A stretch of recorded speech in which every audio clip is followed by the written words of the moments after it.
coming to get you, Barbara. Welcome to Deconstructing, where I take apart an iconic horror movie to find out what makes it tick.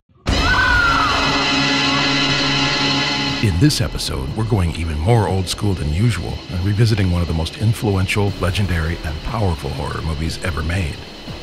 I'm talking about the very first feature film directed by one of the genre's all-time masters, George A. Romero. Now, I know that a lot of fans respect this film as a landmark of horror cinema, but don't necessarily include it in their top 10 lists.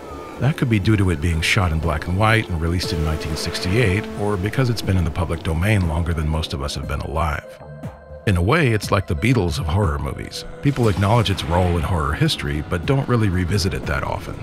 That's a shame, and hopefully I can convince those folks otherwise by pointing out just how amazing this modest little flick truly is. Hence the deconstructing treatment and all that goes with it. That means we'll be breaking it down into 3 categories. Origin, in which we'll chart the film's humble beginnings from early in Romero's film career. Legacy, wherein I'll follow the film's path through movie history and its influence on an entire subgenre of horror. And mystery, as I examine some of the ambiguous aspects of the film and how many of them were later explored by Romero himself, as well as the fans and filmmakers he inspired. So board up your doors and windows and gather around the screen as we deconstruct the original classic, Night of the Living Dead.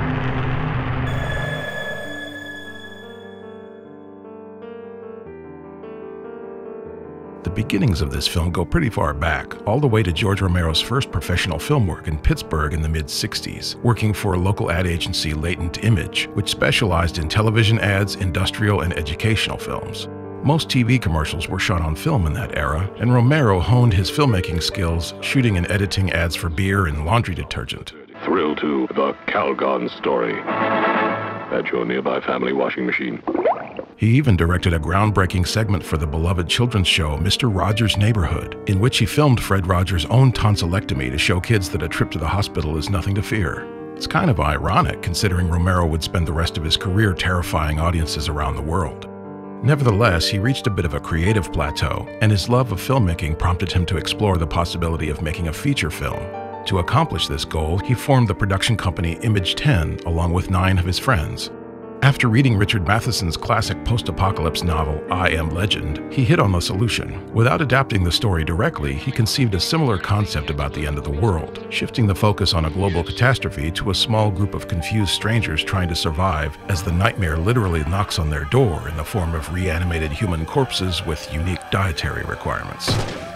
Over half a century later, we may have lost sight of just how shocking and groundbreaking this concept was, but bear in mind, up till then, the movie's only representation of the living dead was voodoo-themed stories like White Zombie, or even sci-fi schlock like Plan 9 from Outer Space.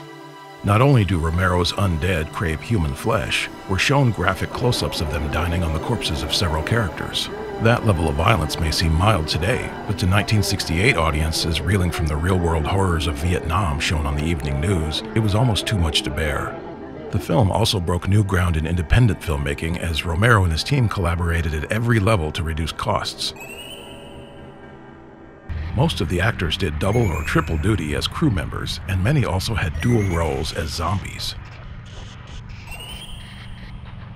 Night of the Living Dead proved to the world that talented creatives can make a successful feature film on a tiny budget, completely free of the Hollywood studio system, and with only a few exceptions, Romero stuck to that model through his entire career, seldom straying outside Pittsburgh and often working with the same team on both sides of the camera.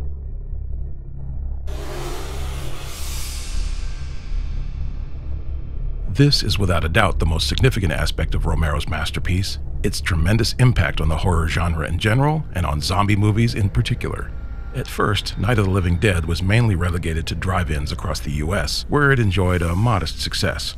By the way, none of its ticket revenue made its way into the pockets of Romero, Image 10, or their investors, thanks to an oversight by the filmmakers who failed to copyright the title, thus allowing the distributor to exploit a legal loophole and pocket the profits. And Night of the Living Dead was relegated to the public domain.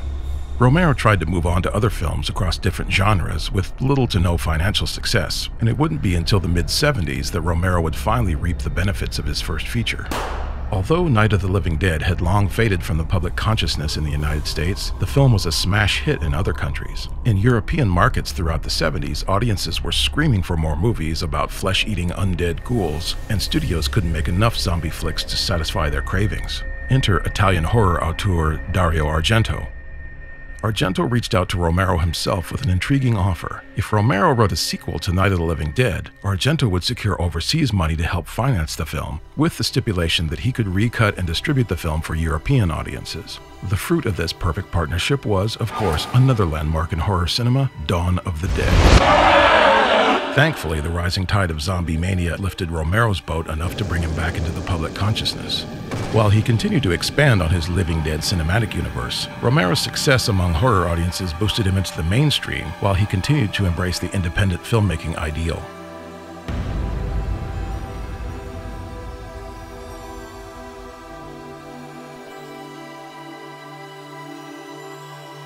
Volumes of analysis have been spent inserting this film into the socio-political turmoil of the late 1960s. From the aforementioned horrors of the Vietnam War to clashes between the status quo and the civil rights movement, which further exposed issues of racism and class divisions in the US. But there's still ongoing debate over whether the film's themes were a deliberate reflection of those turbulent times.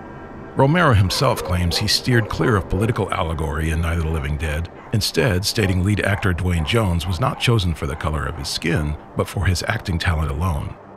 That talent is unmistakable, as Jones is one of the genre's most powerful and memorable leads, but I think it would be naive to assume Romero ignored the significance of casting Jones as the hero. It's hard to see these roving bands of gun-toting rural white men without picturing the lynch mobs of the Jim Crow South, especially in the finale, in which Ben emerges as the sole survivor of the farmhouse siege only to be shot dead on sight by the hunters who fail to recognize his humanity. I think Romero knew exactly what he was doing, but chose not to point this out overtly. Okay, he's dead. Let's go get him. That's another one for the fire. In later interviews, he admitted to changing the script after casting Dwayne Jones. For example, in an earlier draft, Ben is depicted as a surly truck driver with a short temper, and Jones expressed concern that this could inflame racial tensions in a country still reeling from the assassination of Martin Luther King.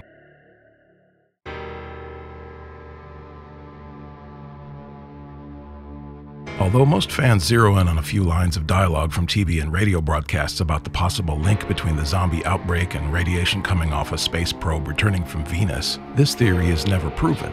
Romero himself says the origin of the ghouls is not important, and leaving it ambiguous underscores the resulting chaos and confusion. Romero continues this ambiguity in Dawn of the Dead, where scientists consider the outbreak to be the result of a viral infection, but again, it's never clarified. They must be destroyed on sight!